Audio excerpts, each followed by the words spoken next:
Thank you, folks from all around the world, for joining this glorious show um, today, this evening. Um, After here in Jamaica, 6:03, and in the United States, it's just after 7 there. But we are here to talk to Roy Reed about his upcoming Lifetime Achievement Award that he will receive October 5th in Connecticut, United States, when he will be inducted in the Cricket Hall of Fame. He will receive his Lifetime Achievement Award. First, you have to be inducted in the Cricket Hall of Fame, then you move on. As you continue to do the work, you will move on to receive the Lifetime Achievement Award. I want to thank the fans from India, from England, from Australia, from the United Kingdom, also from Europe, Asia, and Saudi Arabia, just about everywhere that you join us from this evening. We appreciate and thank you.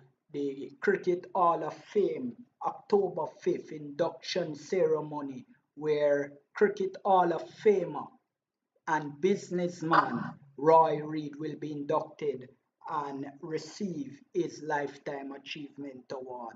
A very, very big thing in cricket. Roy, your opening statement, just give us a overall feeling of how you feel to be looked on and to be honored for the tremendous work that you have been doing to receive this Lifetime Achievement Award.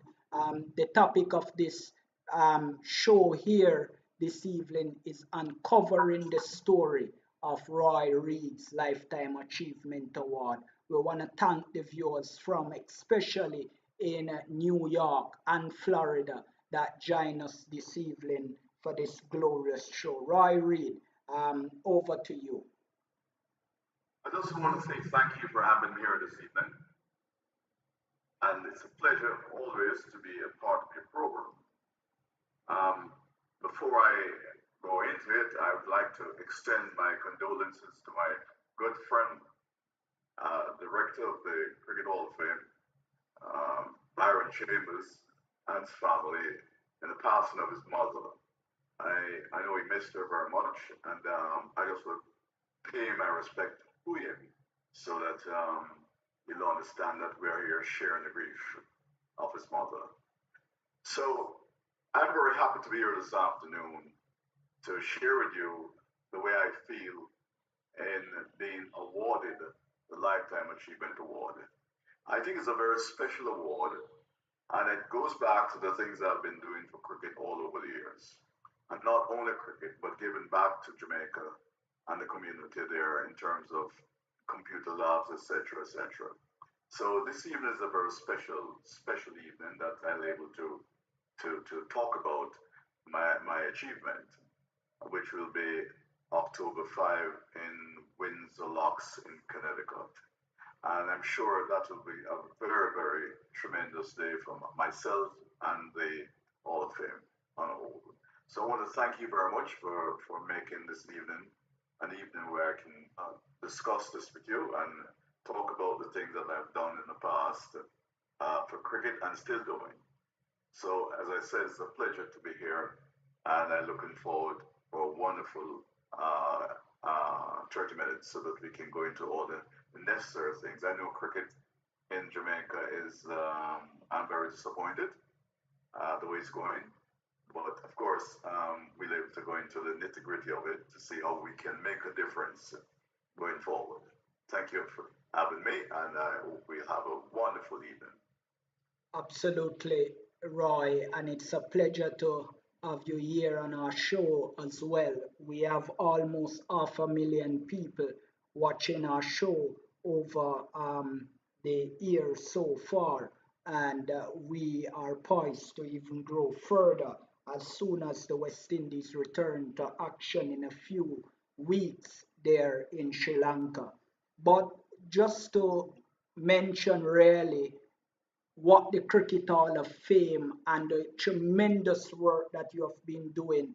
I've met you at Sabina Park a few months ago, and immediately you said that you want to make a donation to our academy, and you have done that because you came to understand what this academy looks out for, and it's the less fortunate, and your donation continues to help these youngsters that are less fortunate.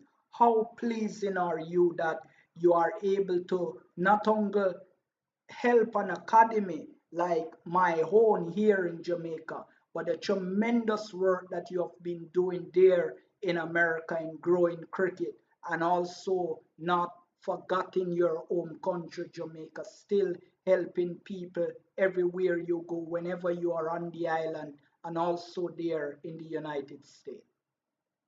Well, I was born in cricket. As a matter of fact, all the years in Jamaica, migrated to the United States, I still continue to be a part of cricket. I did a lot for cricket. My only regret is that the cricket in Jamaica has took a downtrend, and it's unfortunate. I tried to do a number of things to bring it back from the days of how we used to bring cricket to Jamaica. Um, Trying to bring it from the elementary schools or the primary schools. And it's unfortunate that we're not able to accomplish that. But I'm still going to try. I'll still do whatever I can. And of course, I want to extend a very special thank you for your program because I think it is doing very well around the world. And I'm sure that what you're actually doing will bear fruit in the future. I I would like to say that cricket is a part of me. As a matter of fact, I know the West Indies will play in Bangladesh in, in In December. Jamaica at Sabina Park.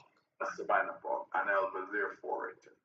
And I want to take the opportunity to meet with the government of Jamaica, the sports individuals who run the sports in Jamaica to impress upon them the importance of bringing back cricket from the elementary days.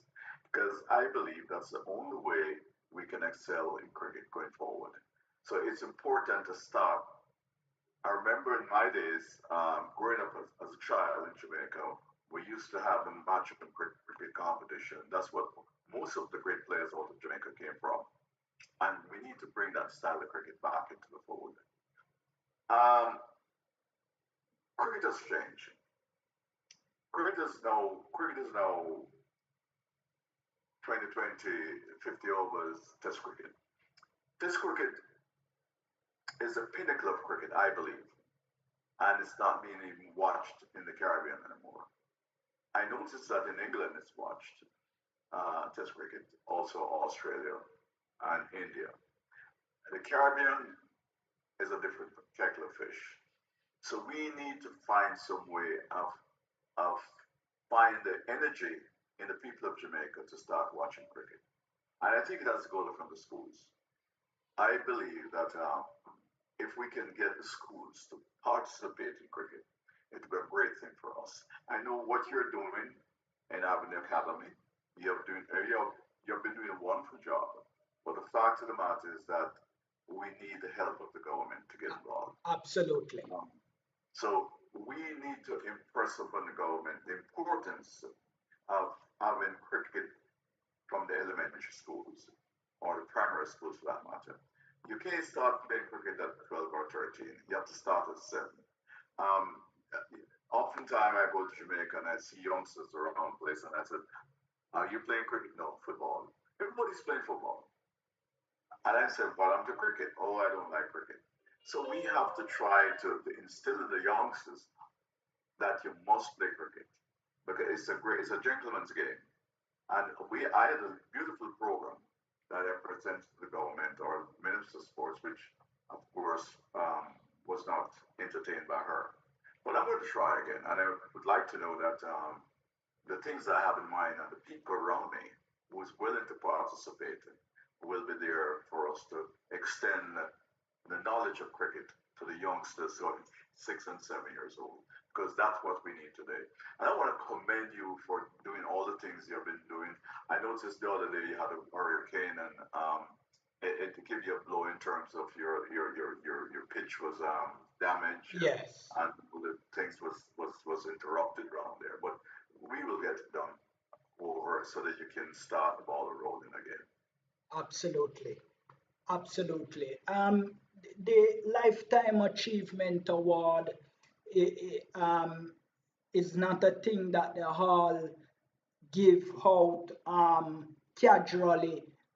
Persons has to do the work. And talking to the executive director, and we also here at West Indies Cricket Development Academy TV, or the media arm, and all the compartment of this academy want to go unnoticed, as we would have expressed before. We want to say that we share in the moment of loss for the executive chair, Michael Chambers, that have lost his mom a few days ago as well. But speaking to him about you receiving the Lifetime Achievement Award, impress upon us that you continue to do tremendous work since you were inducted, before you were inducted, and since you continue to enjoy the induction in the Cricket Hall of Fame.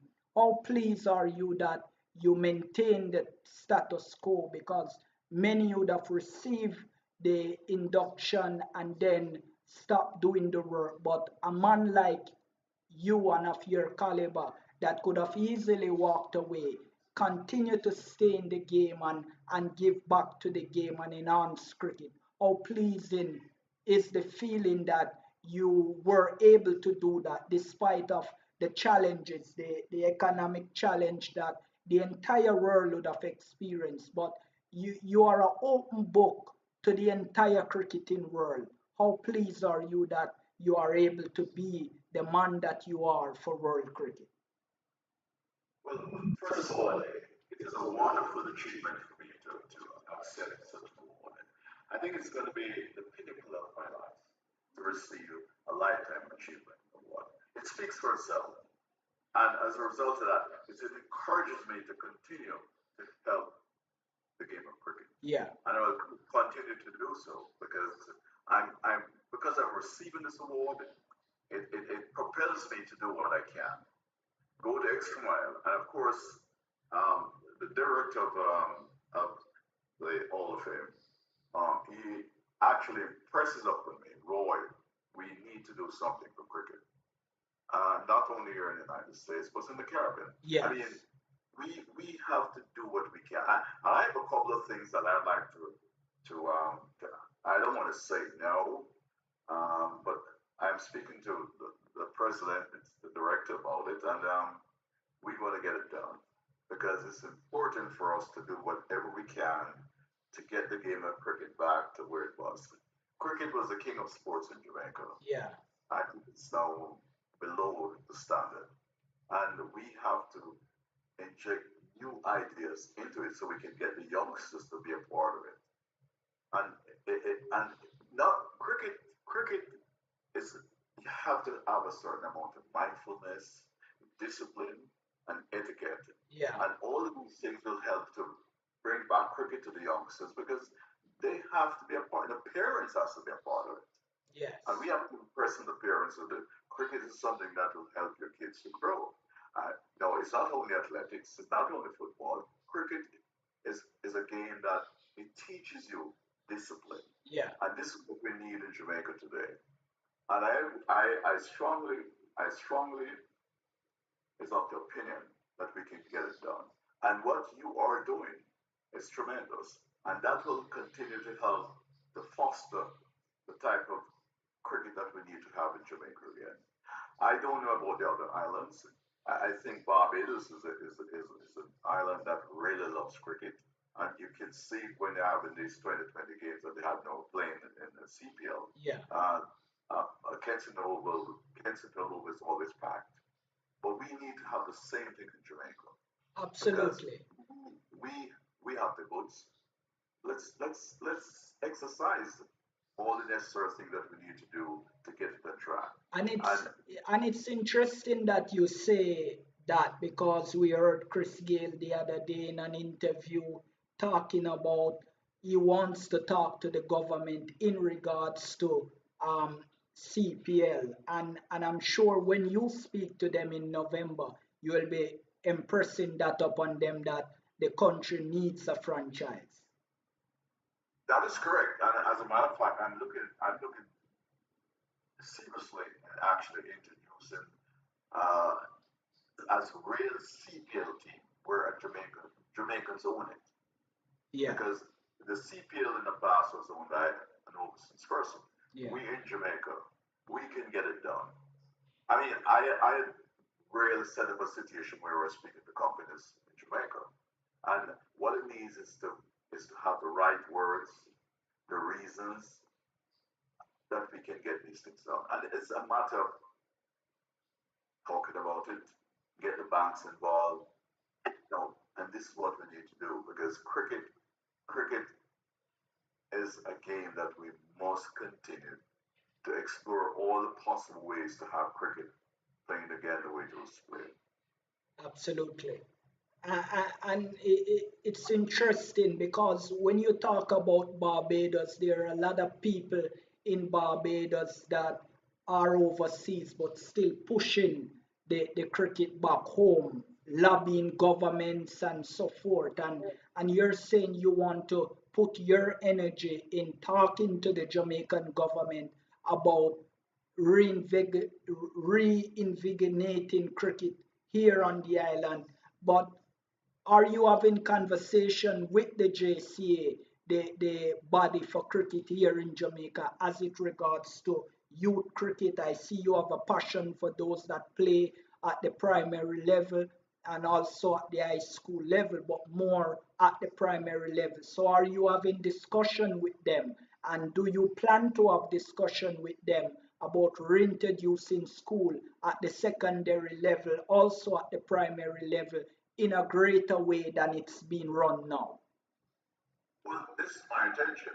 As a matter of fact, I've been speaking to a certain minister of government in Jamaica, and I am hoping that I'm able to get to the prime minister because we have to get the prime minister of Jamaica to understand that we need his help. And I don't see any reason why a CPL, which is a Caribbean cricket competition, is not being a game is not being played in Jamaica. It's ridiculous. We supposed to we won two titles in a row, and then the cricket went away. Why? Why? Because one of the things is that we need another thing again that's very very important. And I when I was there the other day in the three uh, Back in uh, May. Yeah, against South Africa. yeah, I saw to bring the kids from school. We need to have more than that, yeah, more of it, because we need to have kids coming to watch a game and get them involved. And this is what we need to do: get the small kids involved. So they said, "Where's the Savannah Park?" When I was growing, all I wanted to do was play Savannah Park. So we need to bring back that sort of situation where kids want to go to Savannah Park. yes, I mean, you know, we need more cricket. And I was in mind to speak with the new president of the Jamaica Cricket Association, yeah, so we can come up with ideas to put these things into effect. Because if we don't do that, the cricket is going to die. So government must understand. I was so elated over the fact that when South Africa was here that day, the three games that was played was basically three games that people came out to see, and absolutely. it could have been more. And Yeah, another thing that is missing in Jamaica, the media. The media is a problem. yeah, You don't see the media is not involved. Most of the guys who were involved in cricket, the sports people, they're all gone. So we need to impress upon the people that are there. No, listen, let's get together and start the ball rolling so we can have cricket being played in Jamaica again from the CFL. We don't even have the intercolonial playing in the type of cricket anymore. We don't have that. So we need to get these things back And I like what Chris Gale said the other day. Yeah. But we need to have not only Chris Gale, the other players that could be involved. Because I tell you what, the players that are now playing in the T20, they're getting old. That's where they're going. So we need to find players to replace them. Absolutely. It's very important to find players, and you have to start. You have to start from now. At And the primary level. Exactly. So I am going. My task is to get the government involved, and the masters of the school have to understand that they have to be involved also. Yeah. And girls are playing cricket now. That makes it better. So we have to find necessary ways and means to get it done.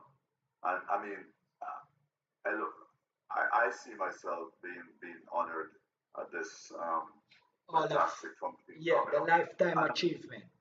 and this is something that I will instill. I mean, the government awarded me Order of Distinction some years ago, and it's because of things I've done. Not only because I did this or that, it's not all about cricket. It's a number of things I did. So we need to find ways and means of getting the government to be involved in cricket, because cricket was the king of sports in Jamaica when I was back in Jamaica years ago. So we need to. I have to commend you what you're doing and getting, because if you don't extend yourself, nobody's going to know you. That's right. Nobody's going to know what you do. So we need to get, and it can be done. It can be done. Yeah. So we need to make all the necessary effort to bring cricket back to what it used to be. And I have to commend you in what you're doing. Absolutely. It's a wonderful thing. I mean, I'm very elated over the fact that I'm here speaking to you this afternoon. You're an honored guest. You're an honored guest. For the fans there in India, we see you joining also in Sri Lanka and in Bangladesh and in other parts of Asia. Thank you for joining. Most of our viewers are from the United States in the tri-state area. And we have just a few minutes to go, but once again, we are here live with Cricket Hall of Famer Ried, that is about to receive his Lifetime Achievement Award come October 5th in the Cricket Hall of Fame there in Connecticut. We are having a series of discussions, and the first it is with Roy tonight. Roy, elaborate a bit more on some of the things that you have done and what you're about to do, as we have a few minutes left. Maybe we're gonna have to come back for part two of this Lifetime Achievement Award. But for the few minutes that we have left, elaborate a little more on what you are doing and what you are about to do in the coming months for cricket. We know you have said before that you are planning to meet with the Jamaican government in November when Bangladesh are here. Could you expound on that a little? Well, certainly, as a matter of fact, I settled my feelings on that, and I'm getting some very good vibes on it. Because